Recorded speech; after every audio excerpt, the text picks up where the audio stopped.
Bonsoir. J'ai pris du temps avant de faire cette vidéo car je n'avais pas la force et le courage de la faire. Alors j'ai prié l'Éternel mon Dieu afin que je puisse enfin la faire, sachant que le temps est court. Et cela tout homme intelligent et réfléchi le voit. La terre, le climat, les événements ça et là nous montrent clairement que ce monde est sur le point de basculer et de chuter terriblement.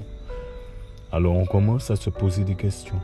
On entend des pasteurs sur les réseaux, on voit partout des vidéos où des gens parlent de Dieu sans vraiment connaître son nom et le déroulé prophétique qu'il a laissé dans la Bible à ses enfants. En vérité, toute personne sainte d'esprit qui créera une machine ou quelle que soit la chose mettra un mode d'emploi à la disposition de l'utilisateur, qu'il sache comment l'utiliser. Pour moi, la Bible est bien plus qu'un mode d'emploi du Créateur pour sa créature, car en elle on voit le plan du salut ultime pour nos âmes. Malheureusement, il y a toujours des gens qui viennent pour falsifier ce mode d'emploi, ou le truquer, ou en donner une interprétation qui arrange leur mode de vie et leur doctrine de démons, en cherchant toujours à se glorifier qu'à glorifier la véritable parole de l'Éternel. La raison de cette vidéo est que je voudrais avertir les gens, et notamment le peuple martiniquais dont j'en fais partie, car je suis de ceux qui croient aux songes. D'une part, parce que cela est formellement écrit dans la Bible, et d'autre part, ma relation avec Dieu est basée sur cet esprit de prophétie qu'il m'a donné. Ma vie et mes choix sont en accord avec mon Dieu, et il m'a toujours mis en garde contre les choses de ce monde. Il m'a des fois révélé de grands troubles qui se sont toujours avérés vrais et qui se sont réalisés. Et je pense qu'il y a un temps pour chaque chose. Et le temps que l'on vit maintenant, c'est le temps des révélations. J'ai rêvé qu'il y avait 2 femmes dans une chambre d'hôtel et l'une des femmes était pervertie. Elle fumait, buvait. Elle voulait entraîner l'autre dans sa perversion en voulant même l'embrasser. Au début, l'autre hésitait, puis elle se laissa faire. Puis je vis cette femme nue comme une prostituée sortir de la chambre en peignoir de bain et marcher dans le couloir de l'hôtel. Alors j'entendis une voix qui me dit « Regarde cette femme, c'est Jérusalem, la prostituée. » Les nations cherchent à la capturer, le monde entier a les yeux rivés sur elle pour la dépouiller, mais elle ne se doute de rien. Puis je vis cette femme retourner dans la chambre d'hôtel en fermant la porte derrière elle. Sur la porte était écrit 2019 en lettres d'or. Cette femme retourna coucher avec l'autre femme, se leva, enfila des vêtements de guerre avec des armes et s'écria « C'est l'heure ». Puis elle sortit de la chambre et de l'hôtel qui donnait sur une ville, on aurait dit la Jérusalem actuelle. Il y avait une grande porte en bois et là je la vis encerclée par des voitures militaires et des gens armés. Alors elle tira pour se défendre et les militaires en face qui ressemblaient à une armée tirèrent aussi sur elle. Elle essaya de se cacher mais elle fut touchée et là je me réveillai en sursaut. Je priais mon Dieu pour ce songe. Alors je me souvins de la parole de Dieu, du livre de Daniel et de la prophétie que Dieu donna à son serviteur et des évangiles, en particulier celui de Matthieu 24, au verset 14, où Jésus parle d'une grande détresse qui viendra ébranler le monde entier. Nous vivons dans un monde perverti, où les gens vivent sans se soucier de Dieu, où nos vies sont constamment tournées vers les désirs de la chair, à l'image des antédiluviens du temps de Noé. Et pourtant le monde nous avertit, la terre crie et des peuples entiers fuient les guerres et les troubles de ce monde. Pensez-vous que Dieu ne leur fera pas justice? Il y a 3 ans de ça, ma mère me racontait un songe où elle voyait 2 anges dans le ciel. Il y avait un qui était joyeux et un autre en colère qui s'écria « Ce sera pour 2019 ». Ma mère criait dans le songe « Sitôt Seigneur, sitôt ». Et voilà qu'en l'espace d'un instant, nous sommes à l'aube de ce trouble majeur qui va ébranler le monde entier et qui surprendra plus d'un. Alors soyons clairs, je ne parle pas de la fin du monde car personne ne connaît l'heure ni le jour, mais je parle des troubles qui vont ébranler ce monde de façon monumentale. Je parle de la guerre qui embrasera les nations, je parle de ce temps de détresse qui fera que les gens qui n'auront pas cherché Dieu seront livrés à eux-mêmes. Cette guerre durera 3 ans et demi, lisez Apocalypse 11 ou Daniel 12. Et durant cette guerre, on verra apparaître l'Antéchrist, celui qui voudra imposer cette fameuse marque de la bête ou encore cette puce RFID, et quiconque voudra s'y opposer mourra. Le temps est à la prière, mes amis. à la recherche de Dieu et à la repentance, en vue d'obtenir les armes nécessaires afin de pouvoir faire face à ce temps de trouble. Car de nous-mêmes, nous ne pourrons subsister. Rappelez-vous de Pierre qui avait dit à Jésus qu'il le suivrait jusqu'à la mort. Mais pourtant, face à l'épreuve, il le renia 3 fois, avant que le coq ne chantât.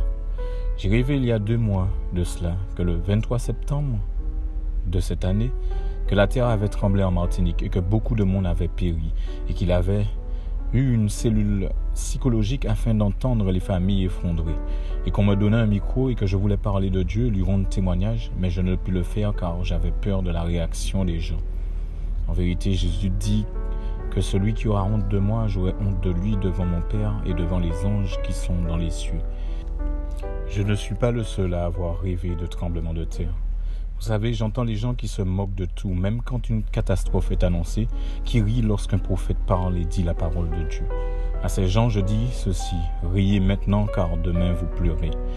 Il y a trop de personnes qui pensent qu'ils échapperont à la colère à venir. Nous vivons nos vies constamment dans le péché, sans nous soucier des événements de ce siècle-ci. La Bible, c'est le seul livre prophétique où l'on voit que tout ce qu'elle avait prédit dans le passé s'est réalisé et tout ce qu'elle a prédit pour le futur se réalisera. Quel Dieu aurait pu prédire cela si ce n'est le véritable Dieu? La Bible enseigne ces choses à qui d'un cœur repentant s'approche de Dieu, ceux qui ne croient pas aux songes, à qui l'on a enseigné de se boucher les oreilles, car ils ne comprennent que leur propre sagesse. À vous je dis ceci: Dieu fera-t-il quelque chose sans en avertir ses prophètes? Ne savez-vous pas que les témoins de Dieu sont ceux qui gardent les commandements de Dieu et le témoignage de Jésus? Ne savez-vous pas que le témoignage de Jésus, c'est l'esprit de prophétie? Ne le savez-vous pas?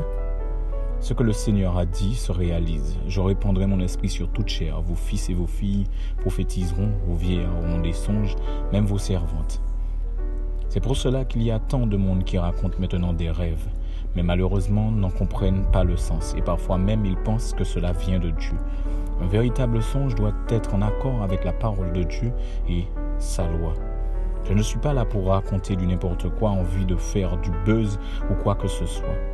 Que Dieu m'en soit témoin, je veux juste vous avertir et vous dire que ce monde est sur le point de plonger dans un chaos d'ordre planétaire et que la guerre qui débutera au courant de l'année 2019 sera totale. En ce qui concerne le tremblement de terre, veillez et priez afin de tenir face à toutes ces catastrophes qui sont d'ores et déjà annoncées dans les évangiles, car un lieu après l'autre sera dévasté par des troubles climatiques. En majeure partie dû à notre mode de fonctionnement. Nous sommes des consommateurs avérés et nos goûts de luxe, nos goûts pour le progrès et pour le confort nuisent à l'environnement. Et nous avons créé une bombe atomique à l'échelle planétaire qui est le climat et le compte à rebours est lancé. Le seul secours vient de l'Éternel, lui qui a créé le ciel et la terre, le seul maître capable de maîtriser la force de la nature. Priez pour votre salut et le salut de vos enfants. Cherchez Dieu pendant qu'il est temps. Regardez autour de vous. Que pensez-vous pouvoir bâtir, pouvoir réaliser dans un monde à l'agonie? J'ai entendu des gens parler de réveil, des gens parler d'enlèvement et de toutes sortes de choses. En vérité, c'est dans la détresse que l'on voit qui sont les véritables serviteurs de Dieu. Et dans ces troubles à venir, Dieu séparera la paille du bon grain, les boucs des brebis, et gardera ceux qui sont fidèles à ses commandements. Oui, il les gardera à l'heure de la tentation qui viendra éprouver tous les habitants de la terre. Alors, amis, frères, construisez sur quelque chose de solide, sur Jésus, la pierre principale de l'angle, et que la volonté de Dieu soit faite. Voilà mon témoignage, que celui qui a des oreilles entende. Il est temps de rechercher Dieu et de sonder son cœur, afin que nous ne soyons pas pris au dépourvu. Anisha Midelta, prophète de l'Éternel en Jésus-Christ, notre Seigneur. Amen.